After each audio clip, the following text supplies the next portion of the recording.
suis pour une nouvelle conception de l'écologie, qui ne plaira pas à tout le monde, évidemment. À savoir que la machine est un mal nécessaire, si on peut dire. Nous n'avons pas renoncé à tout l'outillage que nous avons constitué, à commencer par le livre lui-même, qui est un outillage, le stylo qui est un outillage, jusqu'aux machines complètement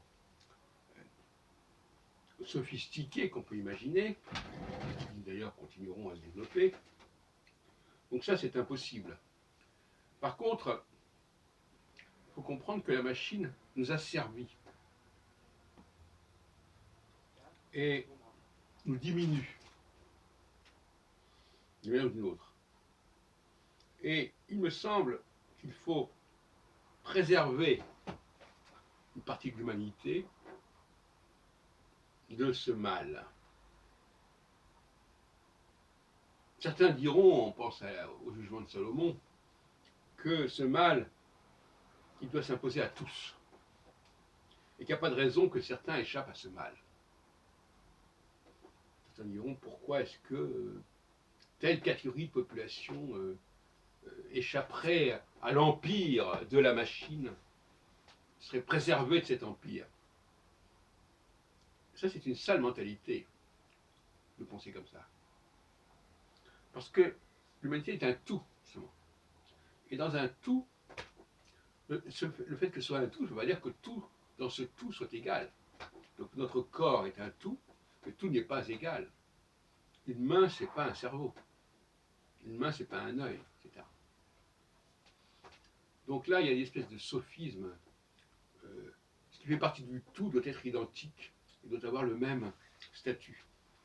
On sait très bien que on ne protège pas le visage et les yeux comme on protégerait les jambes, par exemple. On sait très bien qu'il n'y a pas la même fragilité, la même vulnérabilité et même la même importance, quelque part. Et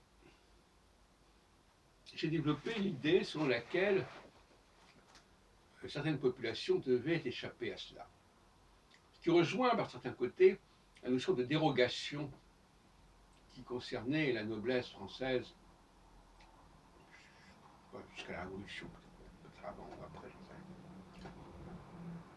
Il y a des choses que certaines populations ne doivent pas faire, elles en sont dispensées. Ça leur est épargné.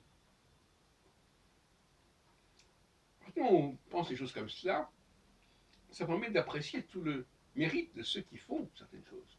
On l'a vu pour le coronavirus. On a félicité certaines populations professionnelles de leur dévouement, de leur sacrifice même. Eh bien oui, il y a une partie de l'humanité qui doit se sacrifier pour cohabiter avec la machine. Toutes sortes. Et pour préserver une certaine élite de cette cohabitation. C'est pour ça qu'on pourrait parler d'une certaine manière d'une écologie de droite qui considérerait que la priorité, c'est de préserver pour une élite des conditions de vie qui ne sont pas celles du reste de la population. Et notamment au niveau de l'usage des machines. Et le mot machine, vous savez que je l'emploie dans un sens extrêmement large, puisque même un stylo est une machine. Alors je verrai dans une autre vidéo à développer cette idéologie, mais je voulais déjà poser le problème carrément dès le départ.